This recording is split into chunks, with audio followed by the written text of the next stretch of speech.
Welcome back to the Darkercide Podcast. This is a podcast where we delve into the darker side of our existences. The morbid, the macabre, the spooky, and the absurd are all fair game as we discuss murder, UFOs, cryptids, creepypasta, and the paranormal. I'm your host, David Pottle, and as always, my co-host, Forrest Smith. How are you tonight, Forrest? I'm pretty good. How about you, man? I'm good. I'm excited that we're back doing this. That's what I'm all about. Oh, me too. Yeah, man, this is great. Good response from episode 1. Oh yeah. Yeah, people seem to like it. I'm glad. This is good. Holy shit! Yeah, fuck yeah, man. All right, so Forrest, we've got a interesting night tonight. We got some good topics, some good news stories. Got a decent creepy pasta that should creep you freaks out there. Welcome again, the Darkercide Podcast. So we're going to start off with our news stories here. I'm going to read the first one. This comes from the Boston Herald. It reads, Cops, mom killed her 2 boys in a voodoo ritual. Wow. Latarsha L. Sanders, 43, is arraigned in Brockton District Court on 2 accounts of murder yesterday. A Brockton mother fatally stabbed her 8-year-old son 50 times with a kitchen knife as part of a voodoo ritual. 50 times, for 50 times. 50 fucking times. Stabbed one of them with, her oldest son, her 8-year-old son, 50 times with a kitchen knife as part of a voodoo ritual. What? Then went after his little brother when she thought she had failed with the older child, authorities said. What? So she stabbed her oldest son 50 times, and then she went after the little one because she thought she had failed in trying to reverse this apparent voodoo something. Let's see here. It says, Latasha L. Sanders told detectives it was because of the voodoo stuff, and it was part of the ritual. When asked in the hospital why she had stabbed her children, according to the police report, it came out wrong with the first one, and for the reason she had to move on to the second child, Assistant Plymouth District Attorney Jessica Kenny said in court, as Sanders was arraigned on 2 murder charges for the weekend killing of her 2 youngest children. She was ordered held without bail. I hope so. Yeah, right. Well, it's kind of nuts. I just couldn't imagine having that. That's crazy. Fucked up. It's absolutely crazy. It's unbelievable that you could even consider doing this to your own children. I mean, voodoo is some crazy shit. If you've ever talked to anybody from Haiti or New Orleans or anybody who believes in the voodoo, they believe it. I mean, it's true. I believe it. There's some crazy things out there in this world, and that's what's going to happen.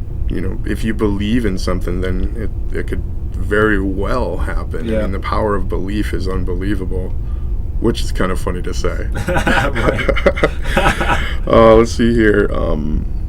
Kenny told Brockton District Court that Judge Paula J. Clifford, the bodies of Edison Marlon Brito 8 and Lasan Brito 5 were found under bed covers in separate rooms in the family's 3rd floor apartment on Prospect Street.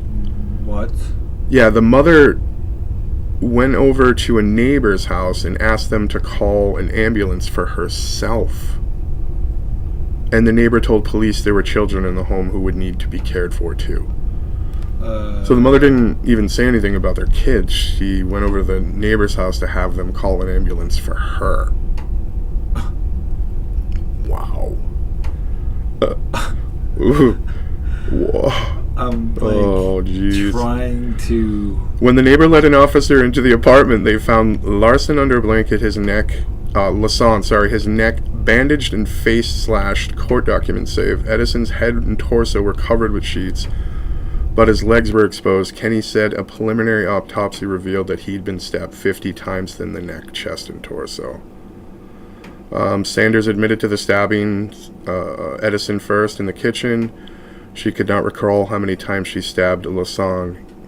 Wow, I don't want to read any more, but this is What a crazy fucked up story, right? Yeah. But like voodoo, all about the ritual. I don't know what caused it, and doesn't necessarily really say, like, she doesn't say like why she did it. She just did it, and 50 times. I don't know what she was trying to. It doesn't necessarily like say it. So she just said it was the voodoo stuff. So maybe she thought that she had a voodoo curse against her, and the only way was to murder her children to get off the. But I'd slit my own throat before I did anything to my children to get a curse off me. I understand voodoo and belief are big things, but man, come on. It's so brutal. Unbelievable. I couldn't imagine being the first responders on that scene. I couldn't imagine any of that. I feel like if this was a horror movie that someone wanted to produce as a based on true story thing, I feel like if the first 5 minutes of the film was police camera going into this building or ambulance camera, whatever, I feel like it would be really scary. It would be fucked up because these two little kids' bedrooms, or one bedroom and then the kitchen or whatever, but it's so crazy, unbelievable, man. It's twisted, bloody twisted. Hey, this is the darker side. Yeah, right. That's what we do. I mean, we give our opinions. I do want to throw up at the thought of these little kids, this blood everywhere. But, I mean... Covered in blanket sheets. This is the world we live in, man. So you got a news story for us there, bro? Forrest? Yes, I actually do. Let's see here. It's I'm a huge favor of really fucked up shit, whether it's supernatural or whatever. But I trembled over the story, and this would probably be the least of my interest, to be honest, or at least not really that much up there. But I read it and I was like, I gotta do this. This is fucked up. So according to Upstory, an attacker throws animal semen over girls in Bury. CCTV image of the man police are looking for. Detectives in the Greater Manchester describe the assaults all in the Bury area as disgusting. The man follows young girls before they discover they have been smeared with the liquid. What kind of semen is this?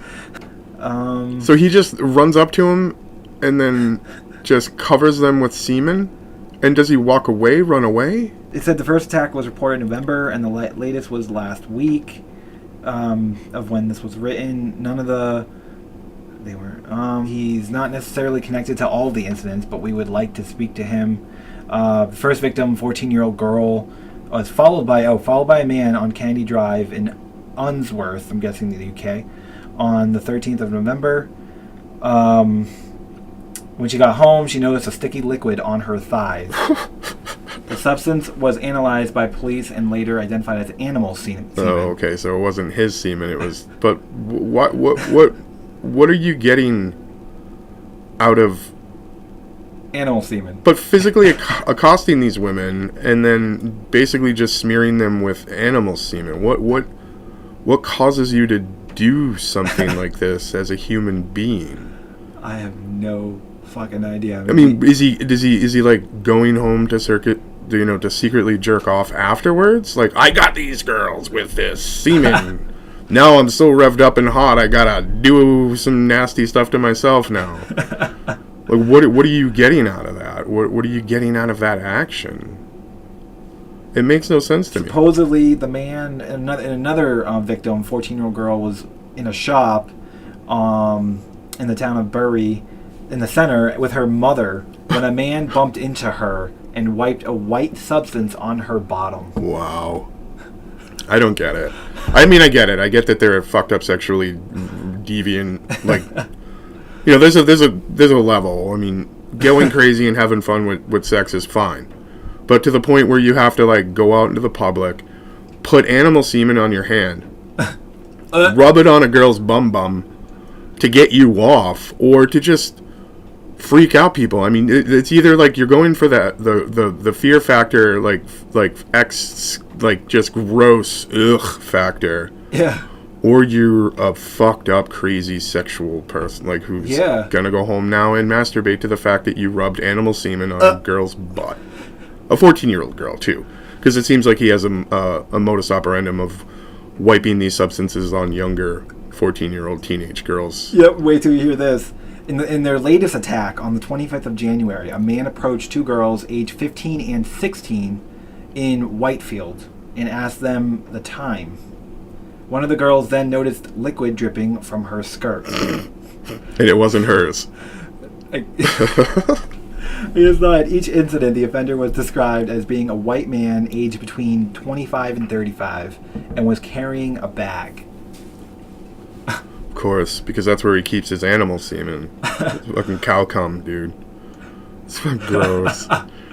Oh man, again, this is the world we live in. Like these are the things that we have this podcast for, to bring this type of ridiculously disgusting, interesting news to people around the world. I felt gross just reading it. Well, of course, I would have too. Oh yeah, for sure. All right, well, we're gonna head over to our creepypasta corner. Hell yeah! We're gonna read you a creepypasta here. I found it's quite fitting. It's quite good. Get ready. It'll make you think. Get ready, guys. Y'all ready to get creepypasta'd? Some spooky linguine. I'm not ready. You're not ready? You don't like the creepypasta? I love it, but it gives me the crazy feeling sometimes. Yeah, I like the last one I read. I got the chills. This is funny, but this one's called Hide and Seek. It's a short one, but it's a fun one. You ready? Oh yeah, kind of. My son and I often play games. He's 5 years old, so our games can range from pirate battles in the middle of the ocean to simple board games like snakes and ladders. Today we decided to play hide and seek. I counted to 50, while he went to hide in one of the 3 hiding places that he always picks. Ready or not, here I come, I called, as I slowly made my way to the sofa. I looked down, and there he was, 2 little feet sticking out from behind the sofa, accompanied by muffled laughter. "Oh, I can't find you anywhere," I exclaimed, knowing that the idea that he hidden well would cause him to jump out of the hiding place in excitement. "Right," I said, "time for bed." As I tucked my son into bed and kissed him goodnight, a small figure appeared in the bedroom door. "Mommy," it whispered, "you didn't come to find me." What? What the fuck? What? So, what happened is that she found her son under the couch with his feet dangling out, and she tucked her son into bed. But it wasn't her son. The little boy who came to the door and said, "Mommy, you didn't find me," was her son. What? So it's either like a doppelganger or some sort of like creature. Shapeling or a fairy folk or something like that. But I mean, could you imagine? I mean, that's like one of my worst nightmares, is to have... My son's already creepy, and to have another version of him that's even more creepy would... just the thought of it.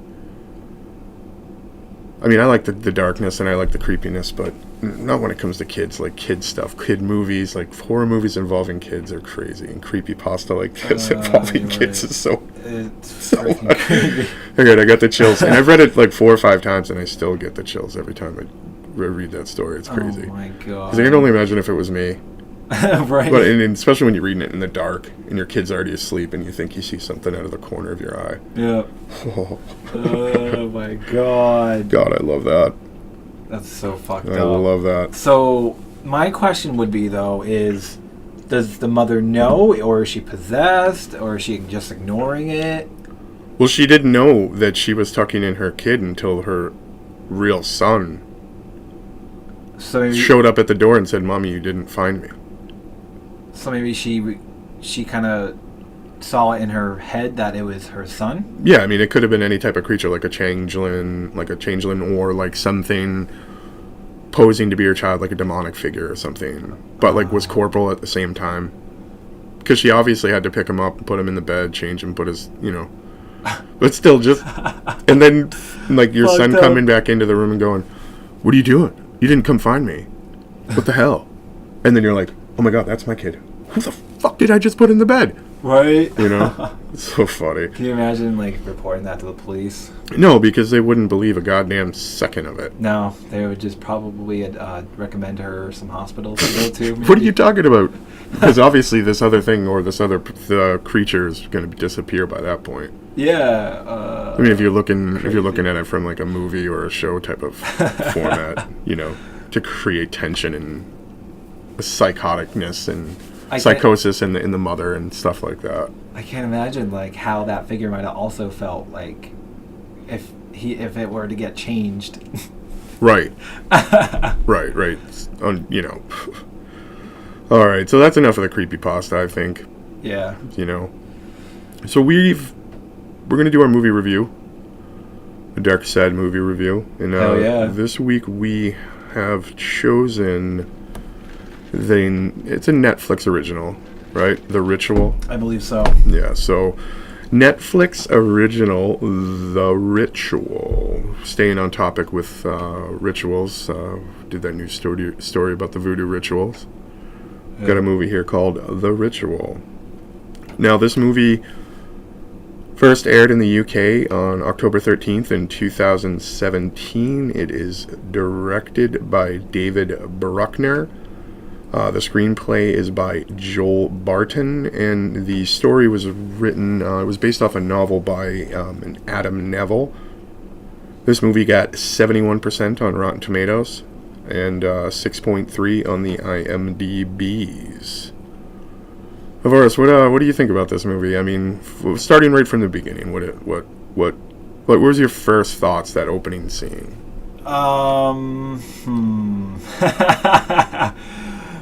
Did you think it was going to play into the rest of the movie? I mean, obviously it was going to be one of the reason that the next part of that movie happened. Right.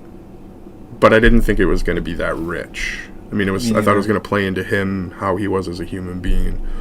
Right. When his friend, spoilers, people, but spoiler. Some fucked up shit happens in the beginning, and it makes the main character, who's already, I think, got like a weak self-esteem. He's a weak person. He's not that strong. He's, he obviously wasn't that strong in the first scene of the movie. But it just eats at him more and more, to where right after that first initial sequence, when they go into 6 months later in the woods of Sweden. Yeah, I didn't even expect they're them to cut hiking through the hills of Sweden. Yeah. Because they were planning on a trip before, but their friend, whatever. So from there, what did you think of that? I was just like, but still, I was still lost. I mean, I didn't know what the hell was going to happen in this movie. No, the mystery factor on that first beginning part of the movie was, I didn't really expect it to mean too much, and it actually made me think, well, is this movie really going to be more like a horror thriller if it's starting like this? It made me think, wow, like if it's starting like this, they're definitely putting more emphasis on character development. So I had a feeling after that scene that the movie was definitely going to be good. That's like to some extent. Yeah, I mean, I think they spent maybe a little bit too much time on that one guy who was beating up his friend, mentally and verbally. Yeah. The guy with the glasses on. I think they might have spent a little bit too much time, and they did, I guess, do a decent job of developing the characters in that probably 15 minutes of. It's crazy. What just came up in my head right now was that the first it was like the first 10 or 5 minutes of the movie came up, and it kind of applies to how things went down in the woods. Right. So I mean, it is a little foreshadowy. In that respects, you kind of see who these characters were in that first 5-minute sequence, then the way they were in leading up to the woods, and then even more so in the woods. And it gets like right down to business, like right. I mean, there's probably like another 5 minutes of them just complaining on the mountainsides and just blah, blah, blah, we're friends, we've been friends forever. You fucking suck because it's a guy film up to that point. It totally is a guy film. I mean, and through the whole thing, it basically is too. But then once they get in the woods, things start to escalate fast. Like fast. Very, very, very. Like that first night, lost in the woods, when they get to the cabin. Yep. The fucking end of that scene, I was like, what happened to all of these people? When they go up to the attic, I was just like, oh my god. Well, not an attic, it's like a second floor or right. It's crawl space. When they went up there, and I was just like, holy fuck, like what are they messing with? Like, and I think the movie at this point, all the way up to this point, is still getting good and good and good and good. Until they leave that place, and then they're being chased. Yeah. You can see the monster every once in a while. You get a glimpse of it. There's a couple jump scares in this, and up to this point. You can't even tell it's fake. Like, that's the one thing that I was like realizing like throughout the first half of the movie. I'm like, this looks freaking real. Yeah. And it's like the shots they get whenever you see like that little tiny glimpse of the monster. It's like kind of like what you would see on the corner of your eye type of deal. In the woods, especially in that deep of a woods. I mean, it's a pine wood up in Sweden. And it's thickly, oh yeah, inhabited with the pine trees and the deciduous evergreens up there. But yeah, I mean, as it gets deeper and deeper, and then all of a sudden, it gets real intense. Yeah. As they leave, after they leave, they're getting basically hunted by this monster thing, and then people start to die off. Yeah. Like in any horror movie, this is how it's going to happen, and things go sour very and I mean, and then they get to this village, so to speak. This fucked up village. Yep. And you don't know anything until, like, almost to the very end of the movie what the hell's happening. Literally the last 35 minutes, I didn't even realize was coming at all. I didn't see it coming. I didn't either. But here's the thing. When I did, yep, I was fucking pissed. Really? Oh my god. Yeah, I was mad. I didn't like the ending of this movie. Some people may really enjoy it, but the payoff made me want to throw shit at my TV. And I don't like to think about throwing shit at my TV because I like my TV. Right. See, I have a way different opinion on that than you do. It didn't scare me enough. It disappointed me.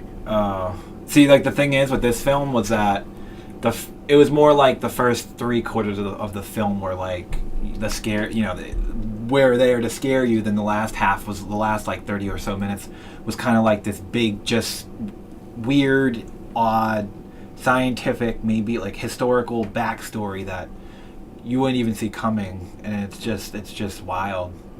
Well, I mean, I get that whole point, that whole part of it where it's, it brings in the mythology and the people, and yeah, I mean, the village, who they are and how they got to be there, and who, how they became that village. Yeah. Based on the monster. I mean, it all comes down to the monster. Exactly. Everything. But when I found out what the monster was, and then the very end of the movie, the fucking very end of the movie. Yeah, I know what exactly you're talking about. The very end. Yeah. When he triumphantly wins the day after just being brutally beaten and just mentally mind-fucked the entire time. Yep. When he wins the day. And the way they do it, I didn't like the way it was filmed. I didn't like the way it was directed. I didn't like the two, him and the other, the monster, they're off. It looks real, though. I was just like, get the fuck out of here. I'm not gonna lie, the monster looked pretty insane and didn't look too fake. I mean, that's what I thought.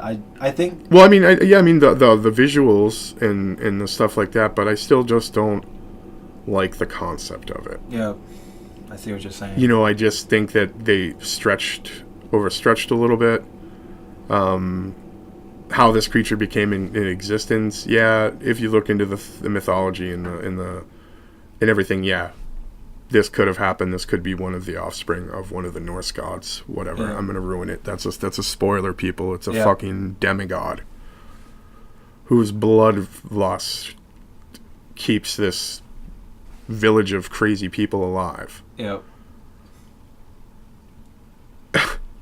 It was a stretch for me. It was a stretch. And then, again, the way it was directed, and I just didn't like the end of the movie at all. See, I'm not going to lie. Like, I actually thought the movie was just, in my opinion, underrated. I felt like the ratings were actually a little bit lower than they should have been. Really? So you're going to give it high marks. Yeah. Sorry, so let's get to that point of this movie review where let's give it our 4 words, our best review in 4 words, and then we'll give it a grade afterwards. So your 4 words to best say what you liked about the movie.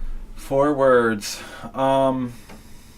Let's see here. Extremely, awesomely, weirdly unpredictable.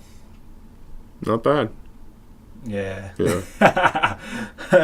Mine is are you kidding me?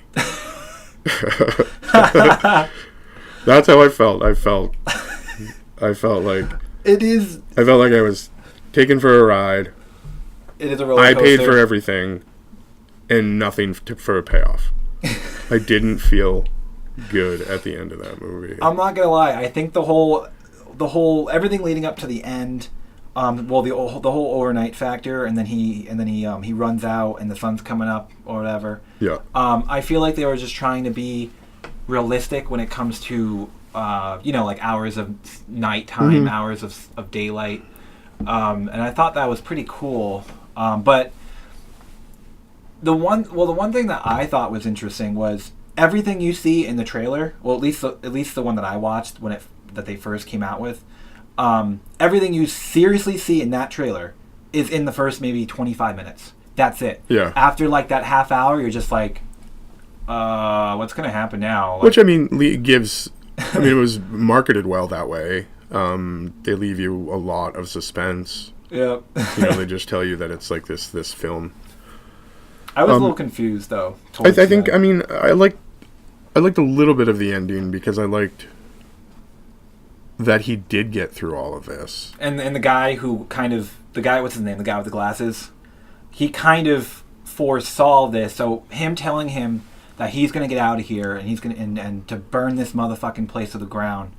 I just thought that was not actually going to happen. I thought the complete opposite was going to happen. And the fact that that guy with the glasses, what's his name, was right. Just like, it blew me away. I was just like, wow. Yeah. I didn't see it. Yeah, because every little moment in every act structure of this film. Well, I did see it, right. And I felt like I knew the next step, and I knew what was going to happen. I mean, the only one twist was the Norse god thing for me. Yeah, but it made sense with his powers and the powers that he had, and his bloodlust and stuff like that. It made sense to me. Right, and the thing that did aggravate me throughout the whole film was the fact. Every little hope that they got and pointed out throughout the film, they end up getting to where they want to go, where there's this little tiny shiny thing of hope that they have, and every single time it's the complete opposite times like a million. Right. And I was just blown away a little bit. But towards the middle to the end of the movie, I was a little confused. I was like, what the hell is going on? I didn't even really understand how I felt at the time. And then I kind of did a little more research and stuff, and then I kind of rewatched that last half of the film, and I was just like, well, I think I appreciate this a little more than I think I actually thought at first. So what would you give it on your scale? I'd give it, let's see here, maybe out of 10, I'd give it maybe like an 8.5 out of 10. Interesting. Say. Interesting. For sure. Uh-oh. Yeah, I would give it... I'd give it like a C+ out of 3 bajillion Jemeckles. So I guess that's a pretty... It's a C+. I'm giving it a C+. That's not bad. No, I don't... Hard C+, too. Right. No B-. Not even on just a hard C+. Yeah. Yeah. I can see what you're saying. No, but I can see where you're coming from, too. So I might have to go back and rewatch it and hit it from that type of perspective. I feel like if I were to make a comment towards like IMDb and Rotten Tomatoes, I would say they're a little bit under. Yeah, you think so? A little bit under. Especially IMDb. Well, IMDb's hard on everybody, man. They're hard on the great ones, too. Yeah, you're right. All right, hey, you ready to dive deeper into the darker side? Yeah. This is our big story segment. Hell yeah. It's called Diving Deeper into the Darker Side. This little segment is... Let's dive into a bowl of cereal. Killer. Fucking A, man. So our first serial killer episode, we're going to cover a gentleman by the name of Dennis Rader, a.k.a. the BTK Killer. Now, Forrest, do you know what BTK stands for? Oh, man. Let's see here. I know I fucking had in my head not long ago. Oh, man. I'm trying to think of it right now. I'll tell you.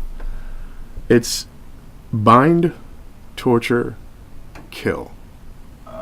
Shit. So he really enjoyed that method of murdering people. We'll get a little bit deeper into that. So let me give you a little background on this gentleman. Dennis L. Rader was born March 9th, 1945. So his birth anniversary just happened a few days ago. Holy fuck. To William E. and Dorothea Rader, one of four boys. He was actually the eldest of four boys.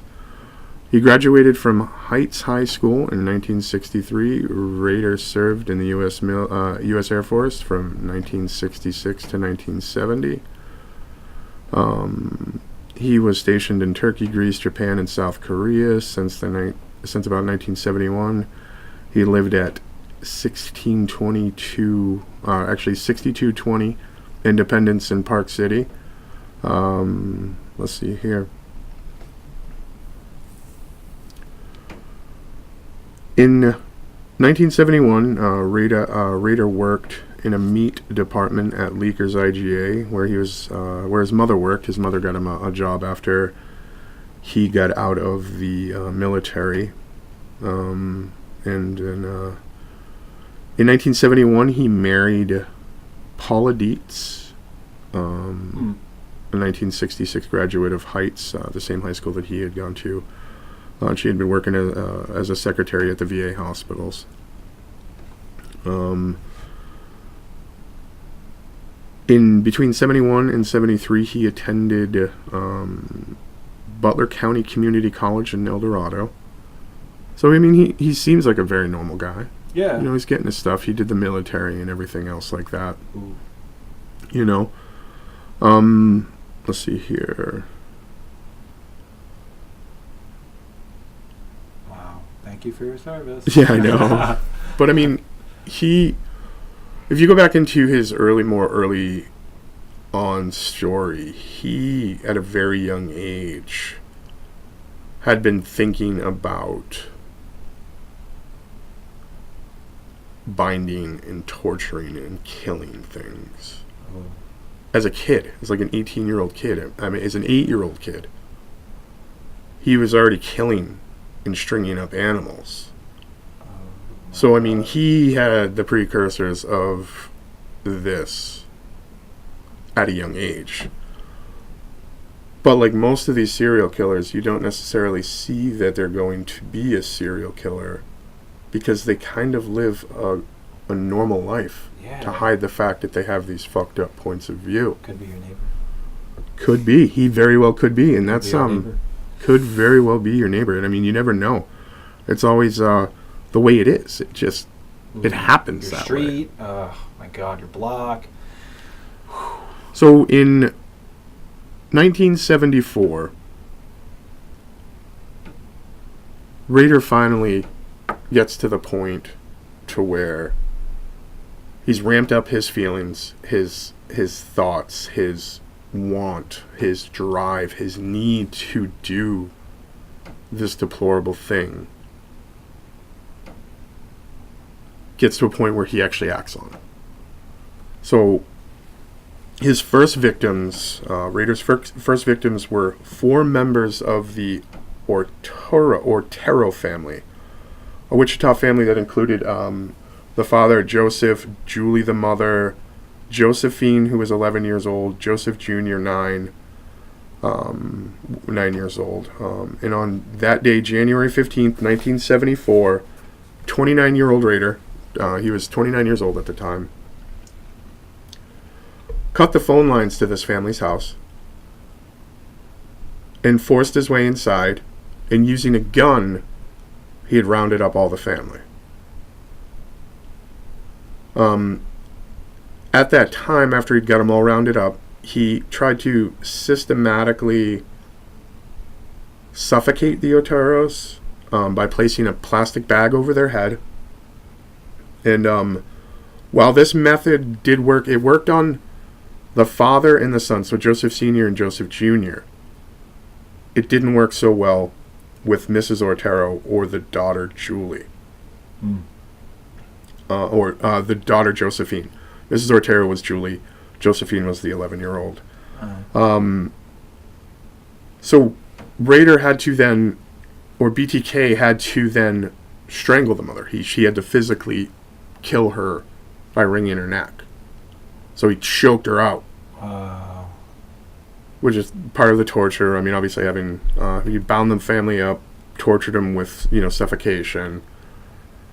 And when he failed to suffocate Josephine, the daughter, as well, he took the 11-year-old girl to the basement and hanged her from the drainage pipe in the basement.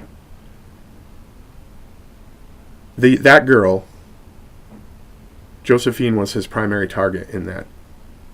He didn't necessarily want to kill the entire family. He didn't even necessarily know that he was going to get to that point. Wow.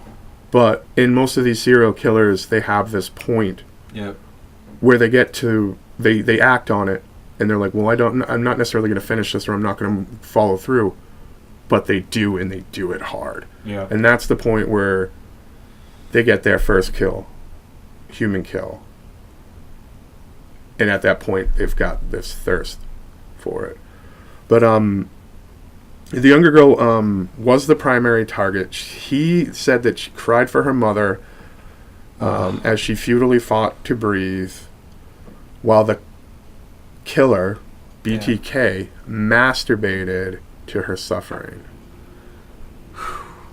Later that day, 15-year-old Charlie Otero, the only surviving member of that family, discovered their bodies as he arrived home from school that afternoon. Wow.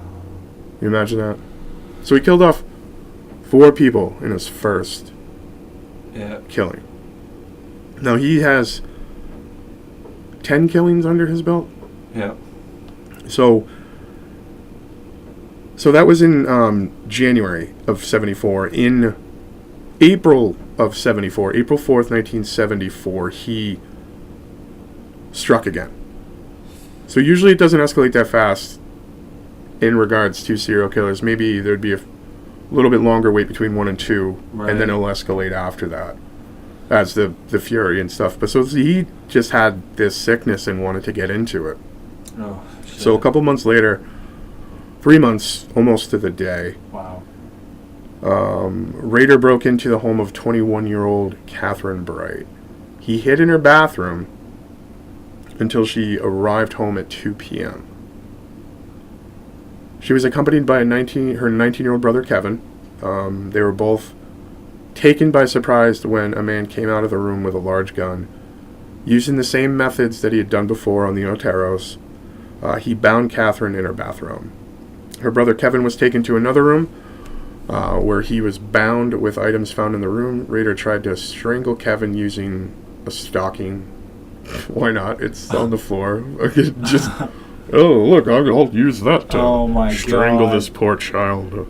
Because I'm a sick fucker. Wow. You know? Oh my God. Kevin was able to get loose and grabbed Rader's gun. Kevin fought with Rader, but he was shot twice in the head and face during the struggle. The funny thing is about Kevin, though, is he survived that.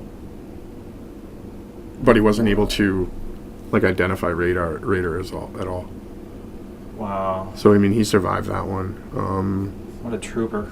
The sixth victim was in March of 77. So this was 74 to 77. So that's 3 years pass. Wow. So, like, he got a little bit of his little kill juice out for those two giant explosions of murder fest that he did within that first 3 months of first killing somebody. So he waited another 3 years for his sixth victim. Shirley Vane was her name. Sixth victim? This is his sixth victim because, again, the first killing was 4 people. Fifth victim was Catherine Bright. Sixth victim is a woman by the name of Shirley Vane. In March of 77, Rader allegedly cased 2 different women's homes, but found both to be empty. Canvassing the neighborhood on foot and posing as a detective, Rader approached a 5-year-old boy and showed him a picture of his own wife. He asked the boy if he had seen her. After answering no, Rader tailed the boy back to his house.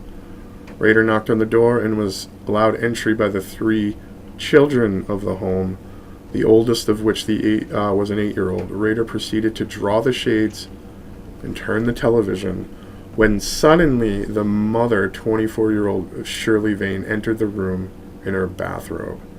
Rader barricaded the children in the bathroom. So he had put the children in the bathroom after she got out. Wow. He bound Shirley Vane like he normally does and strangled her to death with a cord. Oh, Jesus. Detectives later found seminal evidence near the victims, so he must have masturbated as he strangled her, as she was strangling and losing breath. And fucking amen. So these 4 children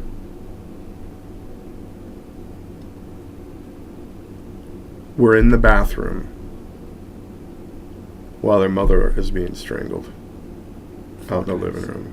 And then this crazy nut job is nutting all over the floor while she gets strangled.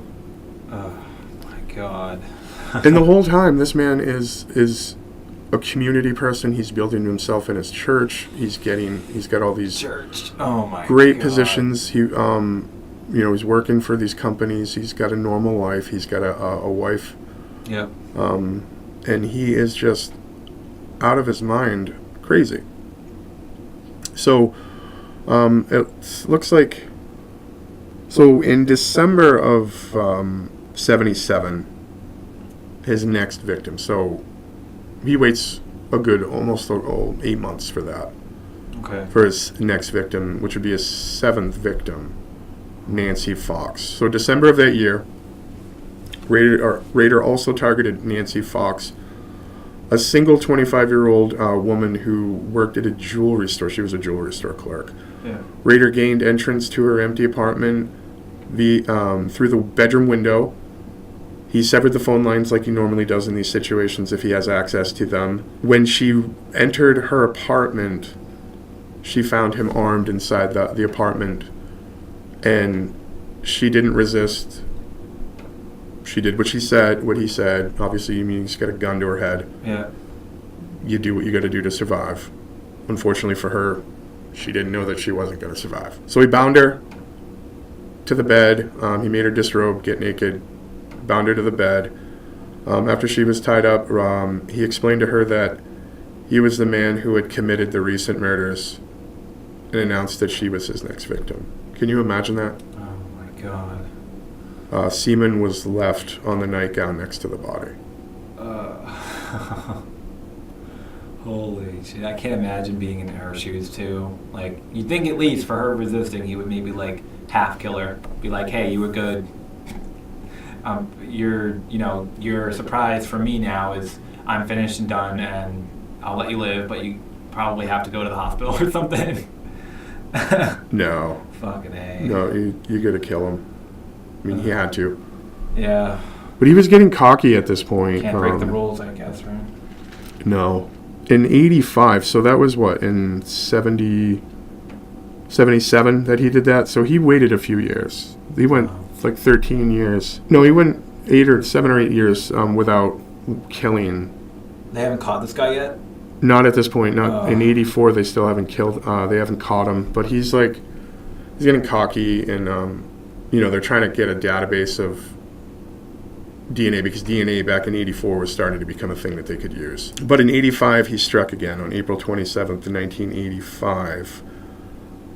His 8th victim, Marion Hedge, was killed. He was attending this Boy Scout, because he was also a Boy Scout leader, with his son. So he has a kid. So he's attending this Boy Scout thing with his son, and Wow. at the end of the day here at this camp out, he stated that he had a headache and basically got away from this retreat. So he's basically already knows that he's going to go kill this woman. Rader chose to visit Marianne Hedge, a 53-year-old neighbor who had lost her husband about a year prior. So he knows this woman, but he has this alibi because he's at this. After so many years, he knows that he wants to kill this woman, probably because he thought that she was the right kill, because she's lonely, alone, and that he could gain access to her house. After stopping for a beer and leaving his car at the bowling alley, Rader took a cab to Park City to the home of Marion Hedge. Rader severed the phone lines like he normally does. He entered the house, but found no one home. He decided to hide in the bedroom, because he's got a thing for hiding in bedrooms as well, and watched as Marianne and a male friend entered the home several hours later. He waited patiently until the friend left, about 1 in the morning, when Marianne, it's M-A-R-I-N-E, Marine, turned out the light and went to bed. Rader then crept out of the closet and turned on the bathroom light. Without hesitation, he jumped onto the woman and strangled her in her bed. Wow. He, dragged the body along with the bedding to her car and placed her in the trunk. He took the body to the church he attended and dragged Marine's lifeless body into the basement of the church. Wow. Then he proceeded to tape black plastic over the windows and then posed the body in various positions and finally took pictures. I mean, he's getting cocky. He's like, I'm never gonna get caught. I'm gonna do all these things. He's just crazy, man. He's just a crazy nut job. Yep. Unbelievable. Crazy. So this was in 1985 that he did that. He hit again in 86, in September of 86. His 8th victim, or 9th victim, I should say, was a Vicky Wergel. It was Vicky Wergel, who was a 28-year-old. In September of 86, he arrived at her doorstep dressed as a telephone repairman. So, I mean, he's really getting cocky now. Phone repairman. Yeah, apparently fooled by the ruse, she allowed Rader into the home. Rader then proceeded to tie her up, strangle her, and take photos of her body. Wow. Just escalation. He's just, bringing it to a whole new next level. I guess her husband, Bill Wergel, observed his own car going in the opposite direction when he returned home a short time later. Upon entering the house, he found his wife behind the bed on the floor. He called 911. Paramedics rushed Vicky to the hospital but weren't able to retrieve her. Bill Wergel faced an uphill battle when police decided that it was not the BTK crime and pursued Bill as a suspect for several years. Fortunately, he was never formally charged with the crime. What? Wow. Yeah, that's crazy, right? Like, what the fuck? But I mean, this man, Rader, BTK, is getting crazy. And this whole time, all this stuff is happening. All these newer ones. He's sending letters to the press. He's taunting the police. Wow. Because they really want to find him. And then all these long breaks, people are like, "Oh, well, BTK's gone. BTK's gone. We can relax." Then all of a sudden he snaps again a few years later. But he's like get to this point where he thinks he's got the police by the balls. He thinks he's got the media at his beck and call. And he doesn't, because as we all find out, majority of these people who are serial killers are fucking idiots when it comes to this stuff.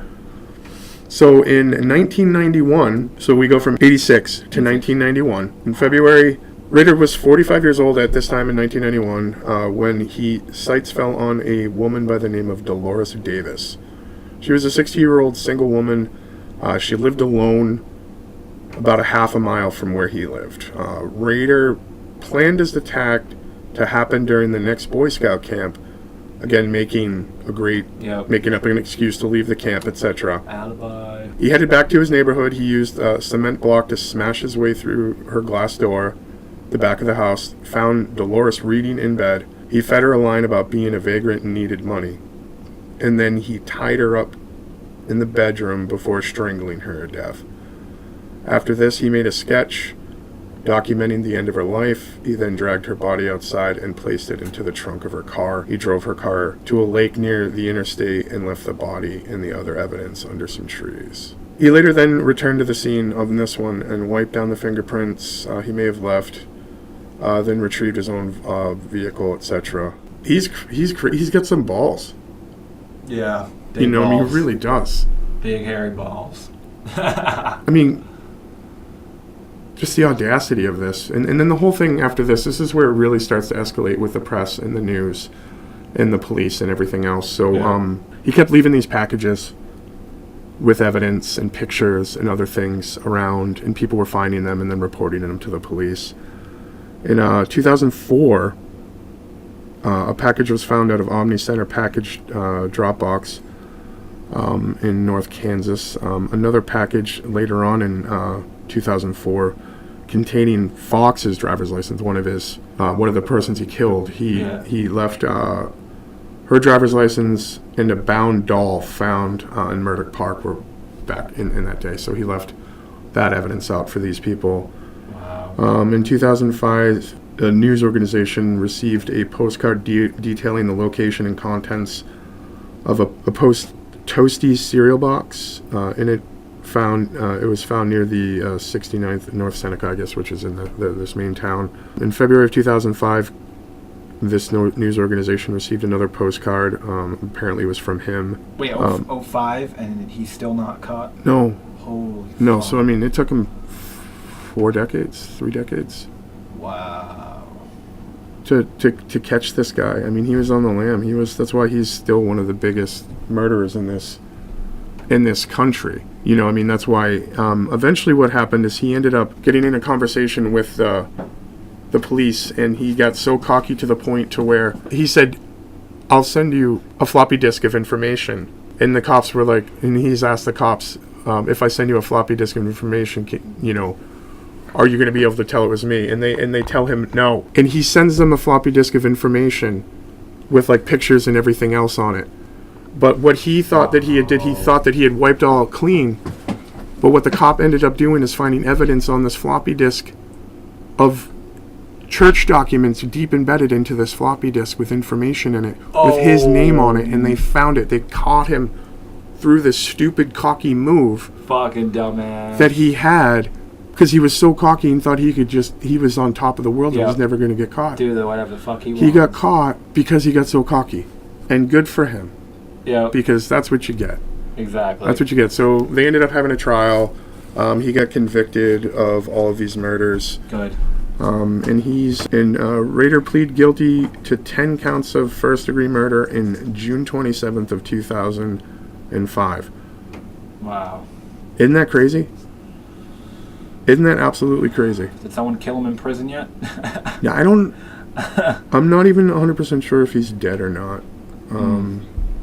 But we're talking, how many years is this? 74 to 2005. What's that, 31 years? Yeah. That's crazy. 31 years this killer was out there. 31 years, and it took him to get super cocky and like godlike, like this godlike mentality that he has about these, that it took him that long, and it was basically his demise that caused it to happen.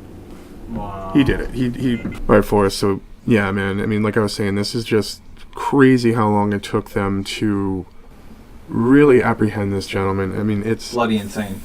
35. 31 years, right? Total between his first kill and unbelievable. Like I said, he was apprehended in 2005, and as of right now, BTK Dennis Rader is currently serving 10 consecutive life sentences at El Dorado Correctional Facility in Kansas. Wow. So he's still alive. I don't know how he's doing in prison. I'm sure he's doing wonderfully. Who knows? I mean, he's still there. He's still alive, and it's 2018. 13 years later, he's still living.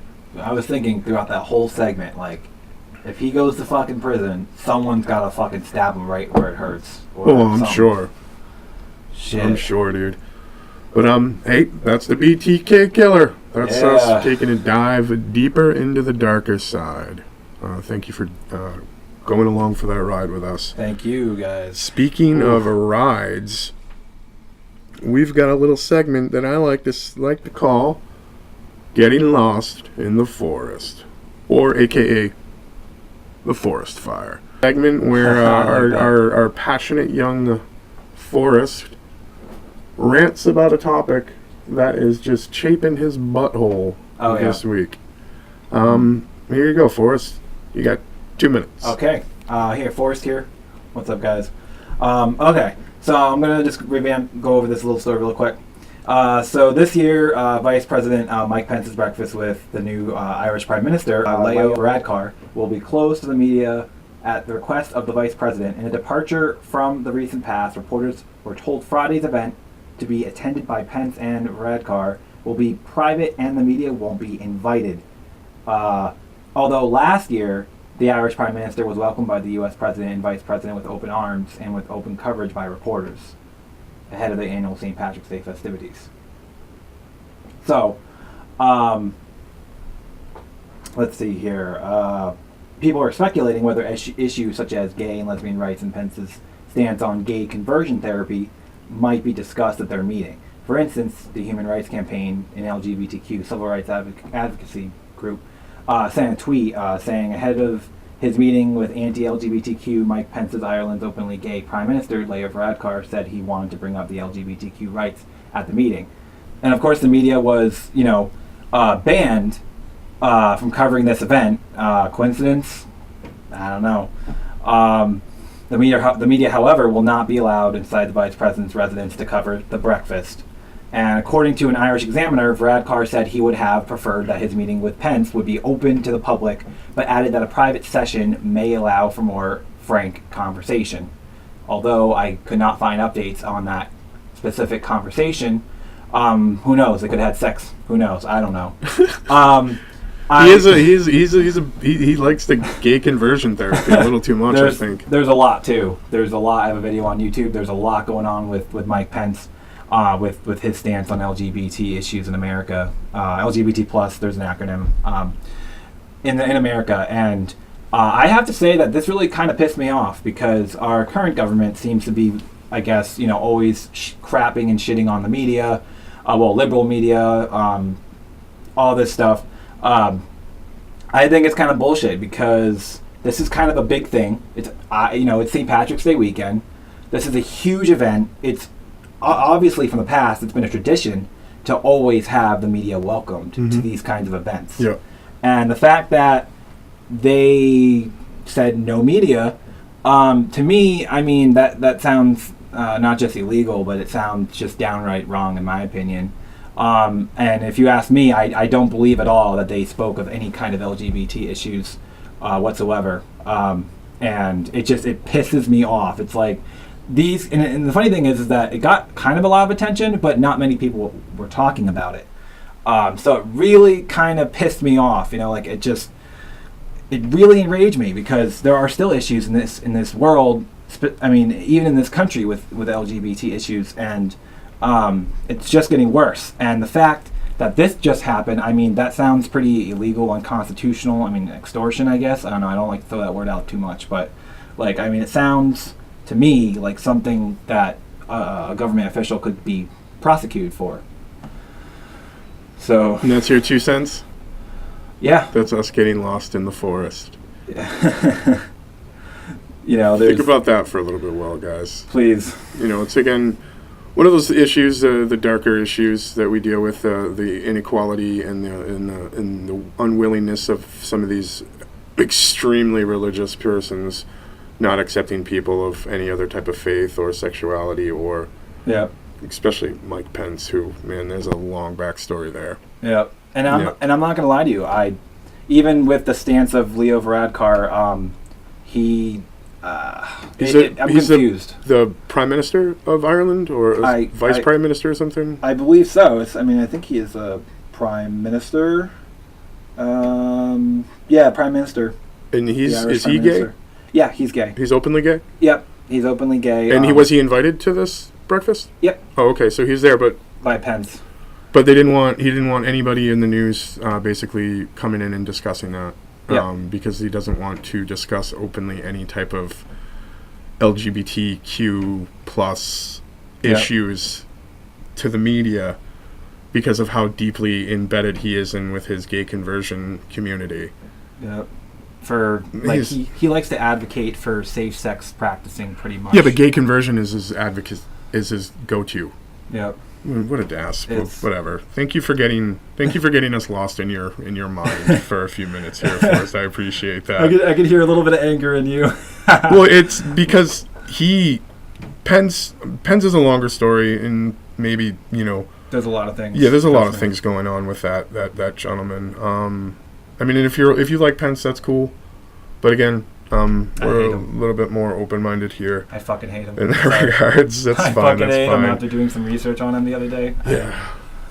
I'm sure we'll hear another rant somewhere down the line about Mike Pence or something else that Trump is doing to the LGBTQ. Obviously, you have a vetted interest in that because you are a gay gentleman. Yeah. You are a male who likes other males. Oh, yeah. The sausage. That's awesome, and I'm glad that you're very passionate about this. I am as well.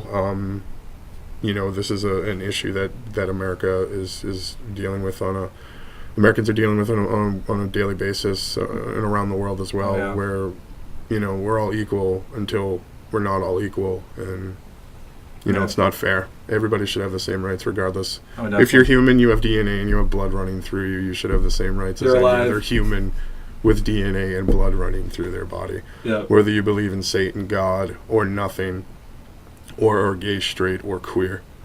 Yeah. It's everybody should have the same rights, bro. And the thing is too, in some of these states, people still live there and pay taxes, and the states don't even support them. Or they don't have any rights. Yeah, they don't have equal rights at all.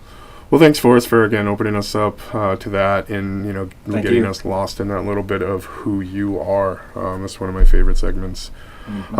So again, this is the Darker Side Podcast, everybody. This is where we delve into the darker things, the more gruesome, morose, macabre, the murders, the UFOs, the cryptids, the paranormal. This is what we do. This is the Darker Side. I am David Pottle. You can find me on the Facebooks. You can find me on Twitter if you really want to. I don't really go there much. I have a band called Frenemy. We are Frenemy Providence, a heavy metal band. It's cool. You can find us on Facebook, the other social medias. I also do another podcast with a gentleman called Kevin Spurl it's called Life, Relationships, and Everything in Between.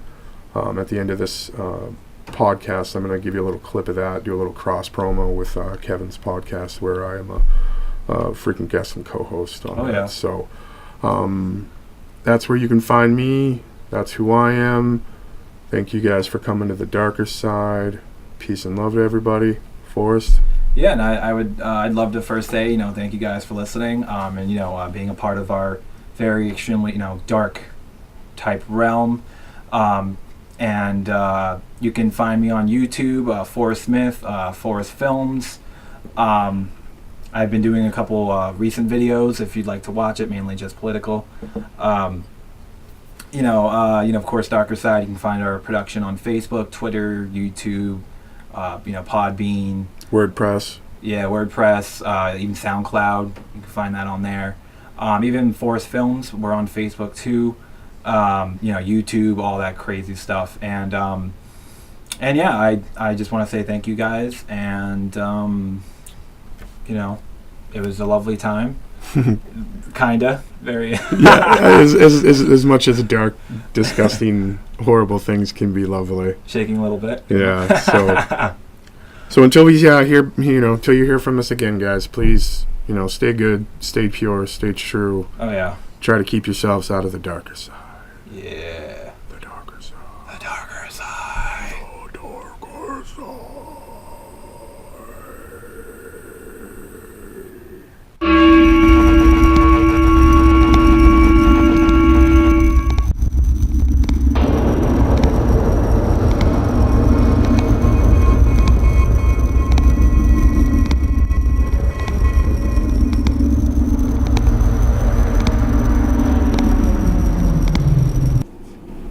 Hello, everybody. This is Dave from the Darkercide Podcast coming at you. Right here, what I'm going to do is I'm going to show you or give you a clip of the other podcasts that I frequent and co-host, life, relationships, and everything in between. You'll be able to find a link to this episode and to the iTunes page where you can like, share, subscribe, comment, do whatever you like. But here you go. This is with the host Kevin Spurl and I. We're talking about the pharmaceutical industry. Is a couple-minute clip here, everybody. Hope you enjoy it. In this episode and this topic of discussion for tonight, this is going to be a two-part series, actually. So tonight we're going to be talking about pharmaceutical industry as it pertains to and relates to the healthcare industry. And no taxation without representation is a good segue because I don't see how, in a country as developed as ours, in a country where you have hundreds of millions of Americans who go to work hard every day, day in, day out, just to live paycheck to paycheck. People working 40, 50, 60 hours a week. And we're all literally just one health scare or medical condition away from bankruptcy and even potentially the grave. Oh yeah, 100%. In this country, you get the people who are, we need a free market. We need to have an open market so that we can pick our own healthcare, and we need to.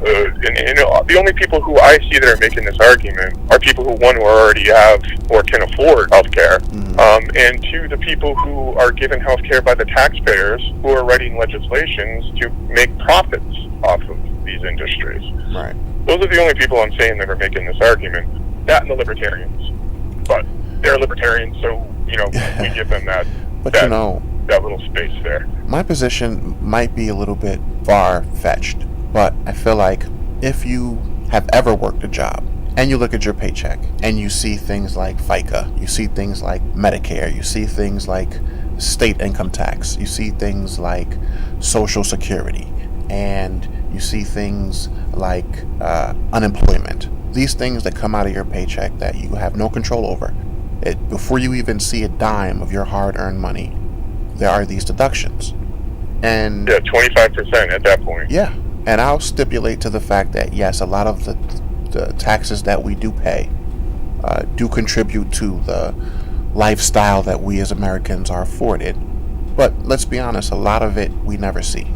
And I personally don't feel that anybody who works and who pays back into the government should ever have to worry about how they're going to pay for medication if they get sick, or how they're going to pay for glasses if their child needs, a prescription for eyeglasses or contacts, or, if something happens and you can't work and healthcare. All right, everybody, there you go. There's a clip from life, relationships, and everything in between.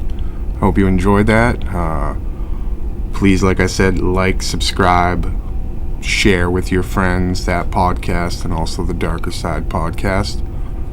Peace and love, everybody. Dave out.